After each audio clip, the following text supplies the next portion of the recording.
Hello and welcome to another day in paradise, and welcome to another edition of the Unapologetic Negropean. In today's video, if you've been following my channel for the past couple of years, you'll probably already know that I'm a divisive type of person, and not just me as a person, but the subject matter that I tend to speak about. I don't exactly have a large following of other YouTubers who are patting my back saying, yeah, we believe in you and we agree with the things that you are saying, and that's totally understandable. I've never been the kind of person that wanted to be like everybody else. In the community, there are many people from many different backgrounds, and we all have different experiences of the diaspora and of the African continent. But there is one background, one occupation that the African Repat community seems to be attracting more than others. A week ago, I had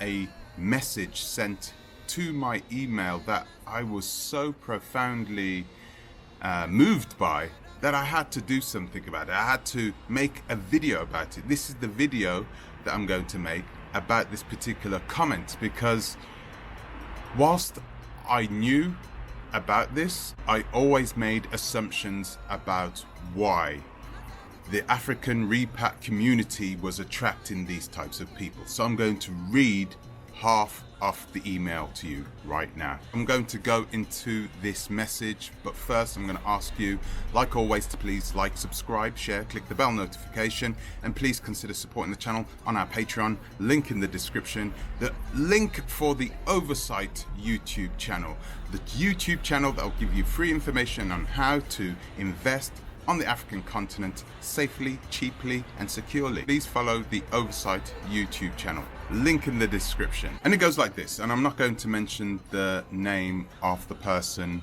who is writing the email. I'm going to keep him anonymous. Okay, so I subbed to Bomani's channel a long while back. He appears to be doing a good job bringing people to the continent on tours and trying to establish a community of like-minded diasporans. In his defense, I will say this: have you noticed the disproportional numbers of black Western ex-military service members that are on YouTube? Bomani ex-US Naval Intelligence, Go Black ex-US Air Force and Information, Bags ex-US Army, Happy Companion ex-US military, and many more, including myself. Now, I want to talk about these possibilities with you because when I realized that there were so many people from the US military, specifically the US military, that were in the community, first of all, I made the assumption that there are many Americans. Guys, you got to remember that 350 Americans, but the vast majority of which have never left the continental United States. They've never left the continental North America before, mostly. So you don't get a lot of Americans that have a very good grasp on what is happening in the outside world. The vast majority of those people who do have a bit of a grasp on what is happening in the outside world tend to be ex-US military, okay? Because they have that experience of not just traveling everywhere. They've been taught on how to deal with people outside of the United States. Now, clearly the US military are not teaching their personnel that everybody outside the United States loves them, and you know, they're not sprinkling fairy dust over them.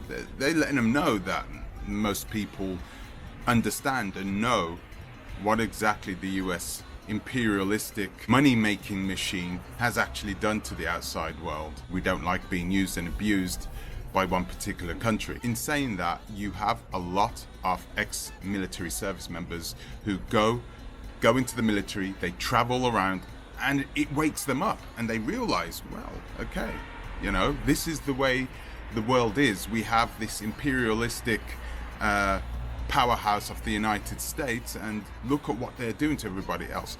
I'm shunning this. I'm going to take what I've learned, and I'm going to go and live in Africa, and I'm going to be at one with my people. So there you have it. It's a rather positive view on the ex-military service members who have graced the pan-African Repat community. Now, there have been other reasons that have been given to why they are so prominent, right?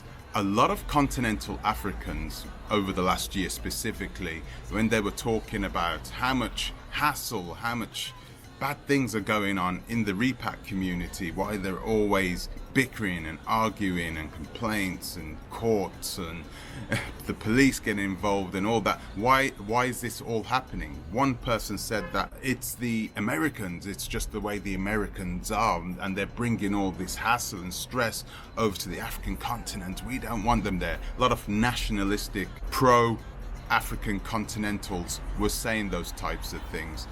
Another thing that was being said by continental Africans is something which has been said inside this message. So I'm going to read this part to you, and I quote: 1. The West is forward-thinking and have sent agents to disrupt and mislead the mass migration of African diaspora back to Africa. This is a wild claim. I don't know whether this is... I don't think this is true.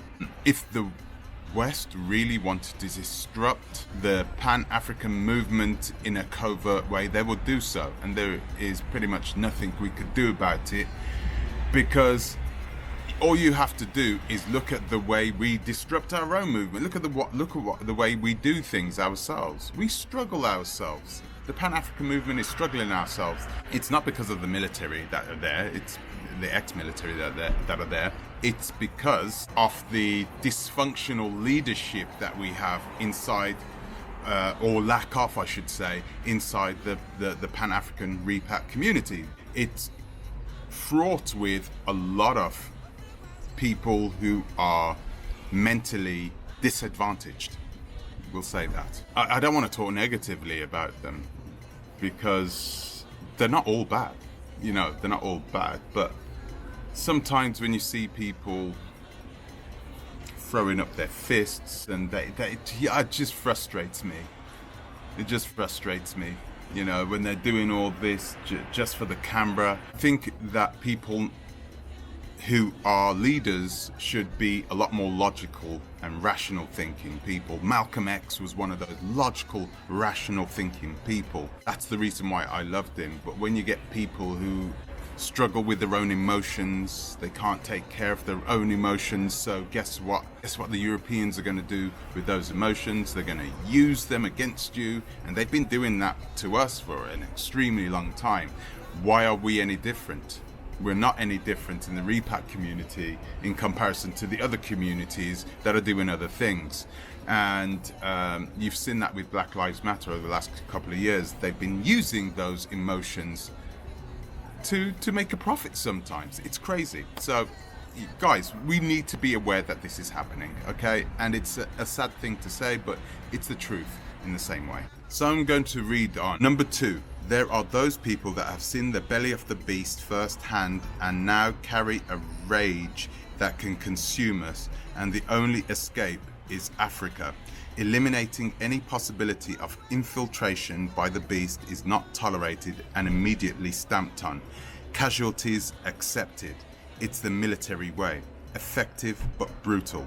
These men are still at war. You are either fighting with them or against them. Period. When the shit really hits the fan, these are the men that you want on your six. As for the brother's mental state, character or personality, I will leave that for others to comment on. I think this guy has got it spot on. Absolutely spot on. There are people in the military who go in the military because it's an easy pay. There are people who go in the military because, you know, if you go in the most powerful military in the world, you don't make assumptions that something bad is going to happen to you.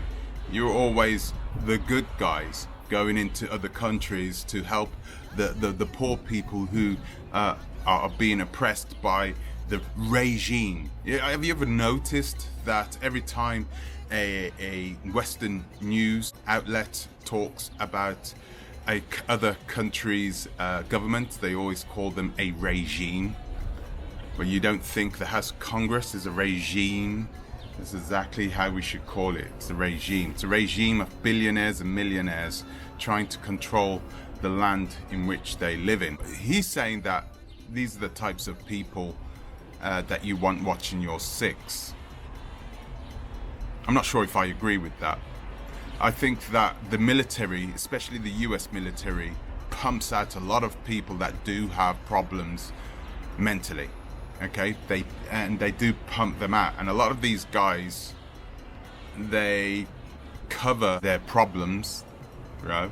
I don't even have to say this, do I? I mean, most of you guys know that there are a lot of people who come out of the military who do have these types of problems. So I'm not going to try and go out my way to prove that happens. It just happens, and you know it, right? Unless you've been living under a rock, you get these people who do put a facade over these problems, and they're able to operate at a very high level. Okay, they are able to become engineers, they are able to become specialists, they're able to remember military police directives, all those types of things. They can do that, and they can implement them. That doesn't mean, though, that they are living on the edge, of sanity. And if you have ever been to Iraq or Afghanistan, it's likely you would have seen things that will affect you for the rest of your life. This is, I would definitely question whether I'd want somebody like that watching over my back. It's a sad situation, but we got a lot of people who are ex-military who you can't trust. I have a lot of people who are ex-military, call themselves ex-military, who possibly aren't ex-military, and they are still military, and they are still working for Babylon, right? So you don't know that, I don't know that. You have to be really careful, regardless of who they say they are. They're all YouTubers at the end of the day, right? That's my take on it. I truly think that you need to be careful with the people who are former military personnel who are in Africa at this present moment. There are lots of people who are agents who have probably been making videos about me, calling me an agent. It's the mind games that they play. A lot of people like to play these mind games, and they like to treat other people in the Repat community like they're stupid. And I have a lot of faith in you guys that you are not. So guys, that's all I've got time for today. Guys, thank you for watching. Thank you for subscribing. If you haven't subscribed yet, please subscribe.